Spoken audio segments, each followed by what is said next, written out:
tech won't help if we ignore the fact that practice is a continual and long-term process. We have to be committed to it and invested in it for the long term. And if we think of it as, practice doesn't make perfect, it just makes a little better, right? So we need to find ways to incorporate a lot of practice and cycles of learning, even for adults who have a lot of experience in industry. Practice is the thing that we have to find a way to enable. And again, we've seen far too many initiatives in the past where it's, let's get together for a couple of days, let's teach these folks some models, and then we'll just sort of keep our fingers crossed that they're going to practice these skills out in the field on their own. And the reality is that tech or no tech, if there isn't a plan to enable practice, that's trouble. And the biggest image there, of course, is why are we doing this in the first place, right?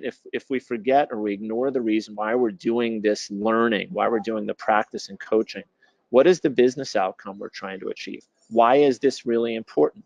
If there aren't constant reminders of that from the very first moment that the learning is introduced to the beginning of every practice and coaching session to our time in the field where we practice in live fire environments, if we don't have reminders of why we're doing these things, then people tend to revert to old habits and want to go back to the way they did things before because it's just not that important to change.